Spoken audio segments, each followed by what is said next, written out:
지난 5월 30일부터 정부의 코로나 소상공인 손실보전금이 집행되고 있습니다. 그런데 그 과정에서 많은 사각지대가 발생하고 있습니다. 오늘의 기자회견은 이런 손실보전금 사각지대에 놓여 있는 소상공인분들과 함께 이 문제의 해결을 조속히 촉구하기 위해서 마련되었습니다. 본격적으로 참석자 여러분들 말씀 듣기 전에 한 가지 명확하게 설명드리고 싶은 것이 있습니다. 정부가 말하는 손실보전금은요, 쉽게 말해서 우리가 아는 재난지원금이나 방역지원금과 같은 것입니다. 손실 규모와 무관하게 정액으로 지급되는 지원금이기 때문에 그렇습니다. 지난 5월 11일에 추경을 편성하는 과정에서 국민의힘 권성동 원내대표는 당정협의 이후 손실과 무관하게 모든 자영업자, 소상공인, 소기업, 매출액 30억 이하의 중기업까지 최소 600만 원을 지급해달라고 정부에 요청했고 정부가 그 요청을 받아들였다고 발표했습니다. 그런데 실제 지급 상황은 권성동 원내대표의 말과는 완전히 다릅니다. 해당 지원금은 손실과 무관하게 지급되기는커녕 소상공인분들의 개업일에 따라서 아주 촘촘한 기준을 두고 매출 감소를 확인해야만 지급되고 있습니다. 손실을 파악해서 이것을 보상하는 제도는 손실보상이라는 이름으로 따로 운영되고 있습니다. 손실보전이라는 이름으로 지급되는 이번 피해 지원금은 손실과 무관하게 일괄적인 기준으로 정액 지급되어야 합니다. 그것이 코로나 시기에 정부의 방역 지침에 적극적으로 동참해왔던 자영업자와 소상공인들에 대한 정부와 여당의 약속입니다. 소상공인 지원은 윤석열 대통령의 1호 공약이기도 합니다. 갓 출범한 새로운 정부와 여당이 1호 공약조차 예산을 핑계대면서 앞뒤가 다르게 처리한다면 국민들은 그런 정부와 여당에 대한 신뢰를 빠르게 거두어 드릴 것입니다. 윤석열 정부는 이제라도 손실보전금의 사각지대에 놓인 소상공인들의 목소리를 듣고 약속한 지원을 책임 있게 이행해야 할 것입니다. 그러면 이제부터 손실보전금 사각지대에 놓여 있는 당사자분들의 발언을 먼저 듣고 이어서 연대 발언 청해 듣도록 하겠습니다. 발언 순서는 서 계신 대로 백진아 선생님, 서명호 선생님, 허우진 선생님 순으로 발언하시고 이어서 연대 발언으로 한상총령 이성원 사무총장님 그리고 참여연대 김은정 사무처장님 이 순서대로 말씀 듣겠습니다. 먼저 백진아 선생님 말씀 청해 듣겠습니다. 존경하는 대통령님 그리고 국회의원 여러분, 이영 장관님과 부처 관계자 여러분께 간곡히 호소드립니다. 2019년부터 근 3년간 이어진 코로나19라는 유례없는 비상체제 속에서도 저희는 국가의 시장경제 활성화를 목표로 꿋꿋이 자리를 지켜온 영세 소상공인들입니다. 그런 저희들이 죽어가고 있습니다. 벼랑 끝에 서 있습니다. 지금 특단의 조치를 내려주시지 않는다면 말 못할 고통 속에서 저희는 결국 죽음으로 내몰리게 될 것입니다. 지난 5월 11일 당정 브리핑에서 권성동 의원께서는 손실 여부에 관계없이 모든 소상공인에게 600만 원 지급을 약속하셨습니다. 또 윤석열 대통령님은 지난 16일 시정연설에서 지난 2년간 코로나 방역 조치에 협조하는 과정에서 소상공인을 중심으로 막대한 피해가 발생했고 이렇게 발생한 손실을 보상하는 일은 국가의 당연한 책무입니다. 라는 말씀과 함께 소상공인의 손실에 대해 온전하게 보상하겠다는 약속을 하셨습니다. 대통령님의 그 약속은 저희에게 가뭄의 단비였습니다. 그간 버텨온 시간과 고통을 보상받을 수 있다는 마음에 얼마나 기뻤는지 모릅니다. 그러나 보상 기준을 대폭 확대하시겠다는 말씀과는 반대로 정부는 전보다 더 축소된 지원금 지급 기준을 지급 당일 내놓으며 저희는 그 기준에 미치지 않으니 보상을 받을 수 없다고 합니다. 단순히 매출 증감의 여부만으로 피해 유무를 판단하는 것은 객관적인 지표가 될 수 없으며 이는 지극히 1차원적인 탁상행정의 결과입니다. 현재 매출액이 늘었어도 오히려 영업이익이 감소한 상당수의 업체들이 보상을 받지 못했습니다. 매출액에는 물가 상승률 및 물류비, 인건비, 광고비 등 다양한 변수들이 발생하여 이를 배제한 현재의 지급 기준 방식은 오히려 대다수의 영세 소상공인들을 손실보전금 지원에서 제외시키는 결과를 야기했습니다. 저희는 정부 방침대로 방역 지침에 협조하고 거리 두기를 이행하면서도 조금만 견디면 되겠지 하며 힘든 시간을 버티고 그 피해를 고스란히 품에 안은 소상공인들입니다. 매출 감소와 감당하기 힘든 빚을 지면서도 언젠가는 나아지리라는 희망을 가지고 견뎌왔던 것입니다. 어려운 상황 속에서도 희망의 끈을 놓지 않고 자리를 지켜온 저희는 뜻을 모아 간곡하게 호소합니다. 먼저 손실보전금의 지급 기준에 1, 2차 방역지원금 지급 기준을 포함하여 모든 소상공인에게 즉시 600만 원 지급을 이행하여 주시기 바랍니다. 1, 2차 방역지원금의 지급 기준은 코로나19의 확진자 수와 강화된 방역지침 시기와 특수성을 인정받아 그 시기의 매출 하락을 인정해준 기준입니다. 이번 손실보전금은 이러한 특수한 사안을 모두 배제하고 연간, 반기별 매출만을 비교하는 단순한 지급 방식으로 코로나로 인해 피해를 입은 많은 업체들을 제외시키는 일이 발생했습니다. 코로나19 상황의 위기와 피해를 인정받은 소상공인들을 지켜주십시오. 두 번째로 코로나19라는 팬데믹 상황 속에서도 영업을 이어가다가 결국 마지못해 폐업을 선택한 업체들을 외면하지 않기를 요청합니다.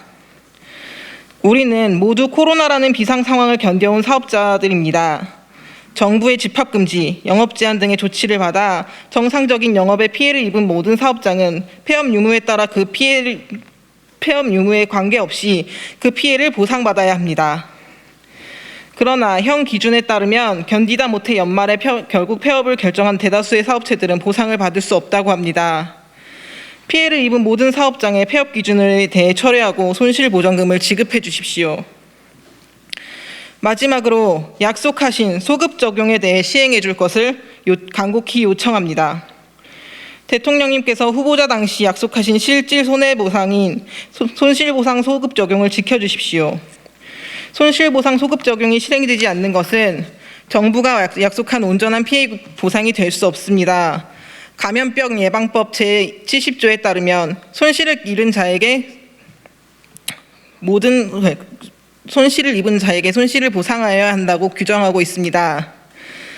팬데믹 상황 초기에부터 소상공인들이 겪었던 피해에 대해 이제라도 즉각 보상해 주십시오. 지난해 코로나19 팬데믹 속 정부의 방역지침 강화로 생활고에 시달리다 결국 생을 마감하고 떠나간 많은 소상공인들이 있었습니다. 23년간 호프집을 운영하던 소상공인이 자신의 원룸 보증금을 빼 직원들 월급을 챙겨준 뒤 세상을 떠난 일도 있었습니다. 저희는 또다시 그 생사의 갈림길에 내몰려 있습니다. 코로나19 발생 후 566일 만에 돌아온 일상 속에서도 저희는 아직 팬데믹에서 벗어나지 못하고 있습니다. 여전히 하루도 발 뻗고 잠을 잘 수가 없습니다. 저희가 외치는 절규에 대해 정부의 응답을 간곡하게 기다리고 있습니다. 저희를 부디 다시 죽음으로 내몰지 않아주시기를 절실히 부탁드립니다. 네, 아까 의원님께서도 미리 언급을 해주셨지만 이번 소상공인 지원 정책에는 천문학적인 예산이 투입됐습니다. 국민들의 혈세입니다.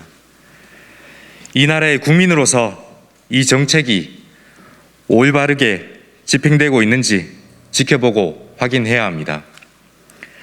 그리고 잘못된 부분은 시정되어야 합니다. 우리 소상공인 사장님들과 저는 그런 국민의 한 사람으로서 문제 제기를 하고 있다는 점을 미리 말씀드리겠습니다. 저는 경남 밀양에서 인테리어 공사업을 하고 있는 서명호입니다. 프리랜서로 경력을 쌓아서 지난해인 21년 7월 개업을 하였습니다. 코로나로 많은 피해를 입었지만 저는 이번 손실보전금 지원 대상에서 제외되었습니다. 정부에서 제시한 매출 감소 기준에 해당하지 않는다는 이유입니다.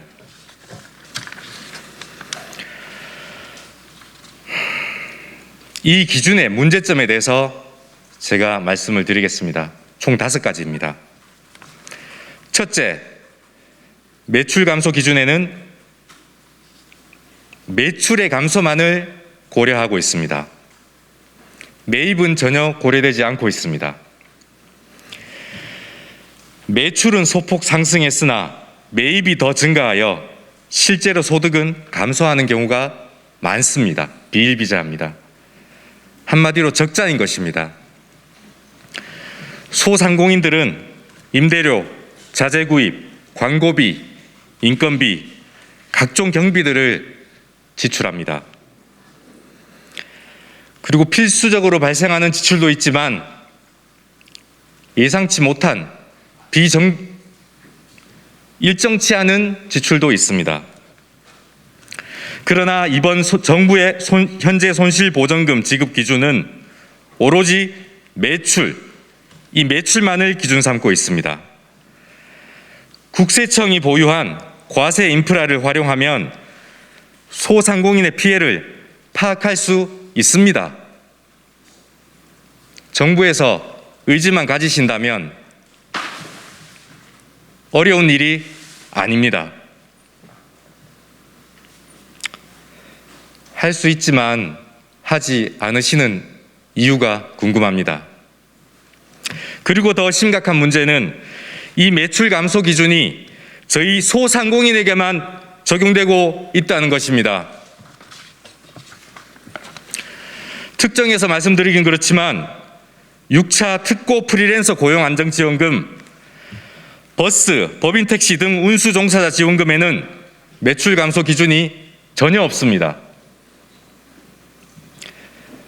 형평성의 문제가 나올 수밖에 없는 것입니다. 두 번째, 비교 기준이 12월 매출이라는 것입니다. 작년 9월에는 21년 9월에는 코로나 상생 국민 지원금이 지급되었습니다. 그 사용 기한이 12월 31일까지였습니다. 또한 위드 코로나가 시행되고 매출이 일시적으로 상승한 경우가 있습니다. 그리고 12월은 그동안 밀려있던 각종 대금들이 결제되어 고스란히 매출로 기록됩니다. 그리고 계절적인 요인으로 매출이 일시적으로 상승할 수 있습니다. 연말 특수라고 하죠. 그럼에도 불구하고 기준 매출을 12월의 매출로만 한정하고 있습니다. 지난 1차, 2차 방역 지원금에서 가능했던 비교 구간 간의 크로스 체크도 안 됩니다. 행정 편의주의입니다. 세 번째, 개업을 하고 나면 일정 수준의 매출이 발생하기까지는 상당한 시간이 소요됩니다. 저의 경우를 예로 들면 21년 7월에 개업을 하면 8월, 9월, 10월은 영업과 홍보 그리고 각종 자재들을 구입하는데 많은 경비가 필요합니다. 그런데도 이 석 달의 매출 평균이 12월의 매출보다 적으면 지급 대상에서 제외됩니다. 결국 대부분의 일반적인 소상공인이라면 현재 정부에서 정한 매출 감소 기준을 충족하기가 현실적으로 불가능합니다.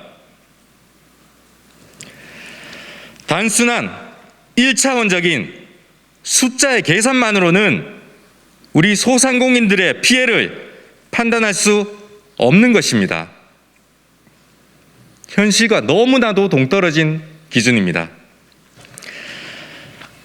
네 번째, 오미크론이 대유행한 올해 상반기가 제외되었습니다. 코로나19가 가장 심각했던 것은 오미크론 확진자가 가장 많았던 22년인 올해 상반기입니다. 이번 매출 감소 기준에는 22년 상반기 오미크론 대유행이 전혀 반영되지 않았습니다. 이것 또한 국세청의 과세 인프라를 활용하면 현재로서도 충분히 고려할 수 있는 일입니다. 하지 않고 계신 겁니다. 마지막으로 폐업 기준일이 21년도 12월 31일로 지정되어 있습니다. 코로나로 심각한 경영 위기를 투잡도 하시고 쓰리잡 하시면서 그것으로도 모자라서 대출 받으시고 버티고 버티시다가 기준을 이전에 폐업한 우리 사장님들은 지원 대상에서 제외되셨습니다. 1월 1일 폐업하신 분은 지원을 받고 12월 31일 폐업하신 분들은 단 하루 차이로 지원받지 못하십니다. 폐업 기준일을 철회해야 합니다. 이번 손실보전금 지급 기준이 과학적인 추계에 의한 기준이라고 말씀하신 분이 계십니다. 이건 누가 봐도 과학이 아닙니다. 초등학교 산수도 이렇게 계산하진 않습니다. 혹시 초등학생이십니까? 우리 전 국민 모두가 코로나로 힘들고 고통스러웠습니다. 특히 소상공인에게 피해가 집중되었고 그 피해를 회복하자는 사회적인 합의 끝에 나온 정책이 손실보전금입니다. 소상공인이 무너지면 우리 대한민국 경제도 큰 타격을 입습니다. 그래서 지난 대선에서도 모든 후보님께서 가장 중요한 공약으로 강조하셨습니다. 그런데 그 공약이 이행되지 않았습니다. 대통령의 공약이 이행되었다는 거짓말은 제발 그만하십시오. 국민들은 바보가 아닙니다. 지방선거에 임박해서 정치적인 셈법에 졸속으로 집행되고 있는 지금의 손실보전금은 손실보전금이 아니라 손실여전금입니다. 정부는 신속히 잘못된 정책과 집행을 바로잡으시고 소상공인과 국민에게 사과하십시오.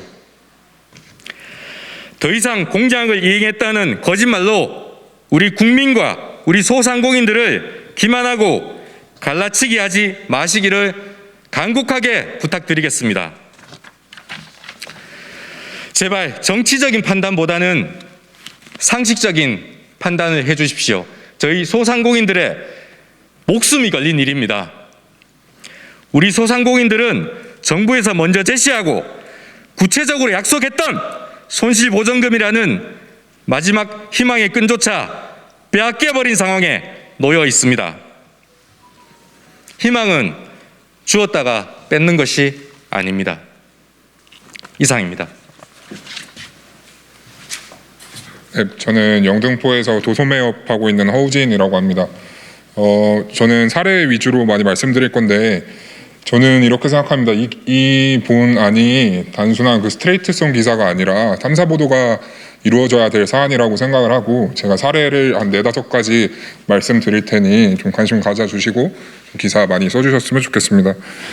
먼저 그 중기부 자료 배포됐을 텐데 그것도 찾아보시면 거기에 나와 있는 중기부가 규정한 그 개업일의 개념조차가 잘못되어 있습니다.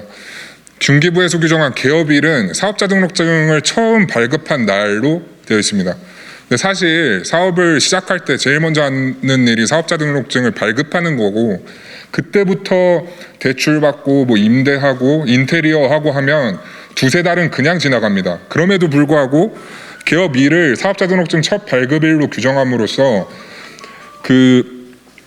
제가 예시를 들겠습니다. 2020년 6월 25일에 개업한 사업자가 그 중기부 기준에 따르면 2월인 7월부터 사업을 영위한 것으로 규정이 되는데 이 개업자가 8월 또는 9월에 진정한 매출이 발생하는 사업을 영위하기 시작했다라고 치면 실질적으로는 뭐 8월에 했을 땐 8, 9, 10, 11, 12 5개월간의 그 실적을 계산을 해서 나누기 5를 해야 되는데 나누기 6을 하게 됩니다. 그리고 심지어 2달 동안 준비를 해서 9월에 개업을 하게 된 경우에는 나누기 4를 해야 되는데 나누기 6을 하게 돼요. 그럼 당연히 여기서 계산한 게 아무리 매출이 떨어져도 어떻게 매출이 더 감소할 수 있겠습니까, 다음에. 그래서 20년 개업자와 21년 개업자들이 굉장히 많이 못 받고 있습니다. 그래서 많은 사람들이 진짜 너네 그 매출 감소 뭐 진짜 뭐 돈 못 벌었어? 이렇게 많이 물어보는데 개업일에 대한 제일 첫 페이지에 나오는 그 개념 자체가 틀렸기 때문에 공무원들이 진짜 사업에 대해서 전혀 모르는지 상식적 개념인데 그 개념부터 틀렸기 때문에 애초부터 받기가 굉장히 힘든 조건이라는 겁니다. 그 다음에는 그 사례는 그 항목별로 5개가 있는데 그 기자님들께서 어떤 날짜로 잡아도 그 자영업자한테 불리한 조건일 것이다라는 것을 아실 수 있으니까 다 살펴봐 주시면 좋겠습니다. 그리고 공방과 공부방, 그 교육 서비스업에 대해서 말씀드릴 건데요. 이 공방과 공부방은 교육 서비스업으로 학원과 다른 거라고 합니다. 그래서 영업 제한 및 방역 조치가 행정명령이 아닌 권고사항이다라는 그 지자체의 입장으로 그 행정명령 이행 확인서를 지금 받고 있지 못해요. 근데 뭐 모든 국민들 기자님들도 알겠지만 공부방이 그 행정명령을 받지 않았지만 많은 사회적인 압박 그리고 학생들의 학부모들의 그런 걱정에 의해서 사실 학원과 전혀 다를 바 없는 그 행정명령 이행을 했다는 겁니다. 근데 이제 와서 우린 너한테 강제성으로 행정명령 한 적 없는데 권고했을 뿐인데 너네 왜 혼자 자의적으로 해석해서 문 닫았어? 우린 그 보상할 책임 없어라고 지금 말을 하고 있거든요. 이제 와서 이런 식으로 하나의 팬데믹 상황의 전례를 만든다면 앞으로 반복될 팬데믹 상황에서 누가 그 정부의 입장을 따르겠습니까? 그리고 즉석 판매 제조 가공업도 저는 이게 좀 재밌는 기사거리가 될 것 같은데 그 즉판이라는 거는 테이크아웃 또는 그 과자나 제과점에서 커피를 만들어서 그 테이크아웃을 하는 매장입니다. 이 경우도 행정명령의 대상이 아니었고 권고사항이었다고 해요. 그러니까 근데 대표적으로 백다방이나 그런 컴포트 커피 이런 그 테이크아웃 위주로 하는 카페들이 카페 내부에 책상이 있으면 그러니까 테이블이 있으면 그 행정명령 이행 확인서를 줬습니다. 근데 오로지 테이크아웃만을 하기 위한 매장은 주지 않았어요. 근데도 테이크아웃만을 하는 매장도 그 영업 제한을 따랐죠. 그것이 행정명령을 따른 것인지 권고사항을 따른 것인지는 중요하지 않습니다. 사회적 압박이 분명히 있었고 국민들의 여론 또한 존재했기 때문에 아무리 테이크아웃을 한다고 해도 9시, 10시 이후로 문 여는 건 전 한 번도 본 적이 없거든요.